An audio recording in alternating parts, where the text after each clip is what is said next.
こんにちは、岩根です。今回から数回に分けてアニメーションの現場で使用される用語の解説をしたいと思います。きちんとした定義づけをされずに慣習的に使われる言葉も多いので、あくまでも僕の認識で解説させていただきますので、人によってはそれは違うということも起こりうることをご了承ください。このチャンネルではお絵描きやアニメ作りに役立つ情報を発信していきたいと思っています。少しでも興味を持っていただけたら、ぜひチャンネル登録をよろしくお願いいたします。また、必ず使うとはお約束できませんし、使ったからといって何のお礼もできませんが、配信で使用可能なオリジナルキャラをお持ちの方は、ぜひ Twitter の DM 経由でご連絡ください。まずは、主にローマ字を使って絵コンテに書かれることが多い言葉から説明します。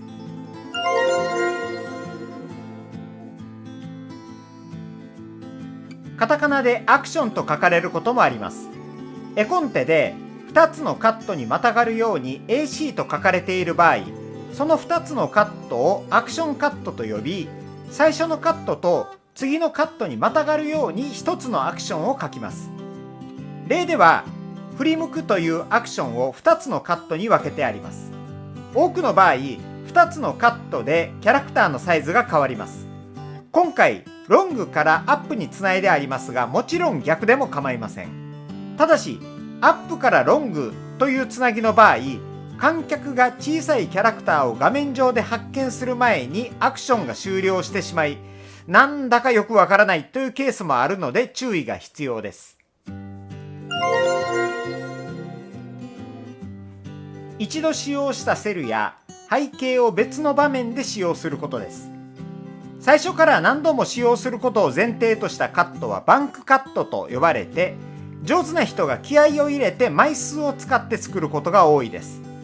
ポケモンで例えると、ピカチュウの技はバンクカット、サトシの指示出しは以前の話で書いたものをバンク使用するという感じです。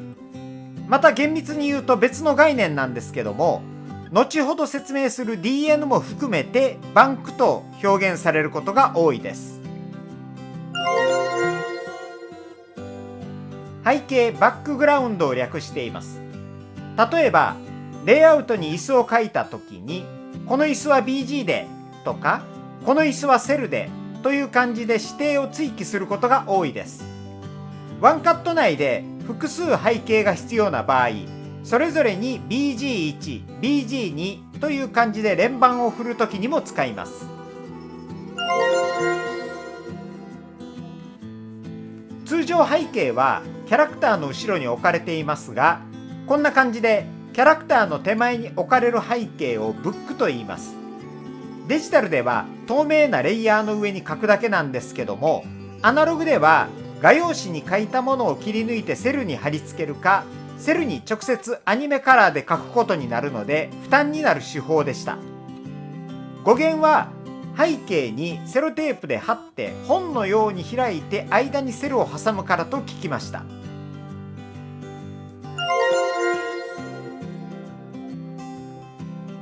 ブラックの頭文字です。主にキャラクターの影などを黒く潰すときに指定として書き込みます。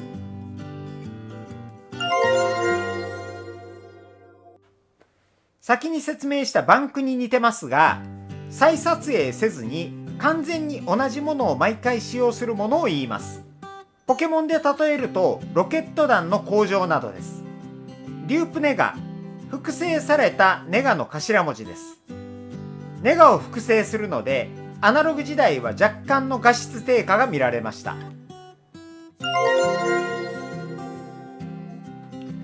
ディフュージョン、こんな感じでぼんやりと光が拡散しているように見せる技法です。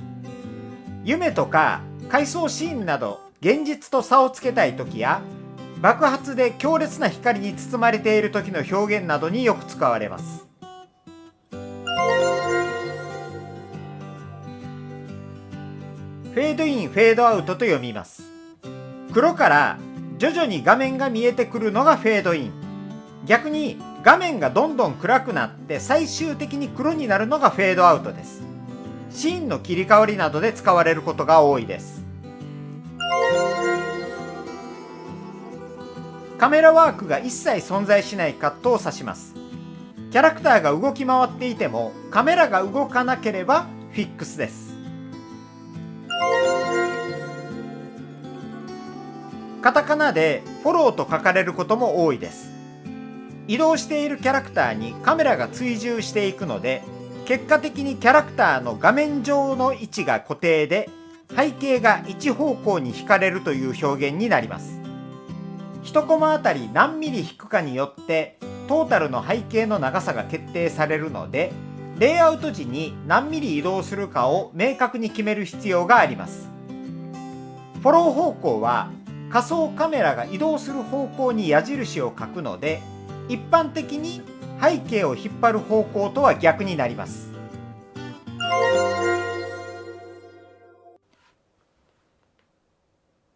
前に説明したフォローと似た言葉ですが、フォローは背景を引っ張る方向と幅が基本的に一定。方向や幅が一定でないものをフォローパンと言います。ご覧のような感じで、セルはスタンダードで作画して大きく描いた背景に目盛りを打ってダイナミックに動かすというのが基本になります。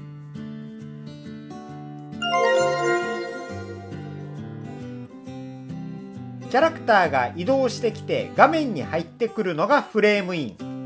逆に画面外へ移動して見えなくなるのがフレームアウトです。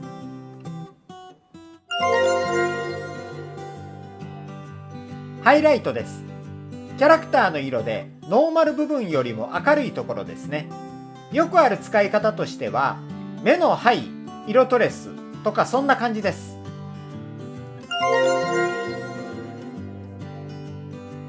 キャラクターが喋ってるんだけど後ろを向いているとか、顔が見えていないなど口が映ってない状態でのセリフをオフセリフと言います。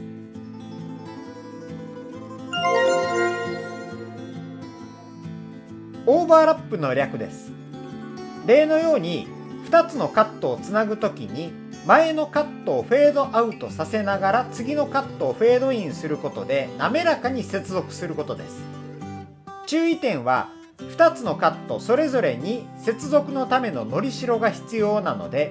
指定された秒数に OL 幅の半分を加えた秒数で作画する必要があること。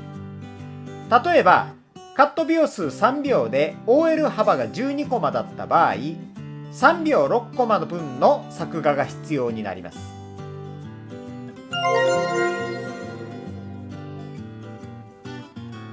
パノラマの略。実写では三脚などにカメラを設置して首振りで横方向を広く撮影する技法で、カメラの位置が変わらないっていうのがポイントなんですが、アニメにおいては一方向に画面を引っ張って様子を見せることだと思ってもらって構いません。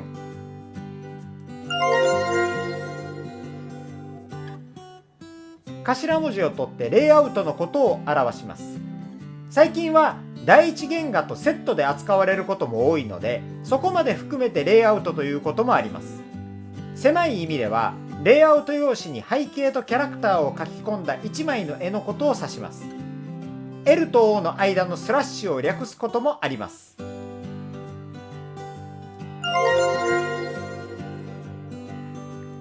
サウンドエフェクトの頭文字で効果音を表します。タイムシートや絵コンテに必要だけど絵面だけでは分かりづらい音を指定するときに書きます。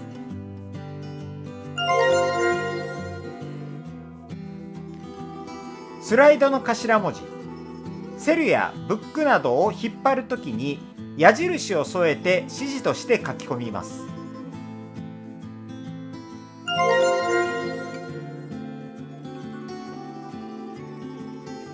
等加項のことです。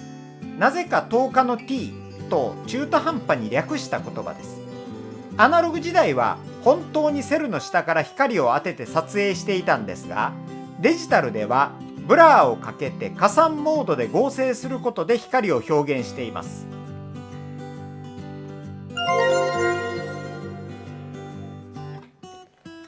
トラックアップとトラックバックの略です。実写では対象物に寄ったり離れたりするトラックアップ、トラックバックと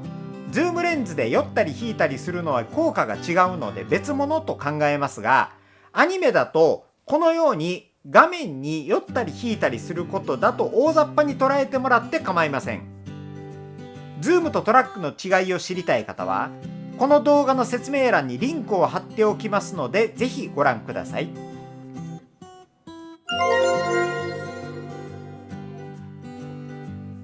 トレスとペイントをまとめた言葉ですが、個人的にはあまり使ったことがないです。主線が黒じゃなく色トレスのキャラクターに色 TP なんて指定が書かれたりするんですが、T はともかく P は常に色に決まってるやろとか思ったりします。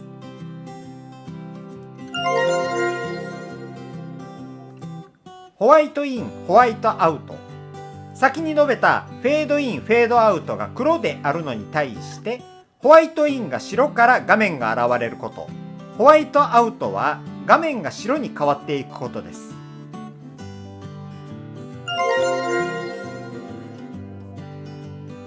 ダブルエクスポージャーの頭文字、別名ダブラシとも言います。アナログでは露出を調整して2回重ねて撮影することで半透明のものを表現します。後々解説予定のスーパーと似ているのですが、スーパーが明るい画面で効果が分かりにくいのに対し、画面が明るくても暗くても効果的であるのが特徴です。典型的な使い方は、キャラクターが立っている足元の半透明の影とか幽霊の表現じゃないかと思います。今回はアルファベット表記されるアニメ用語の一部を解説させていただきました。次回からは50音順で用語解説をさせていただきたいと思っています。また次の動画でお会いしましょう。さようなら。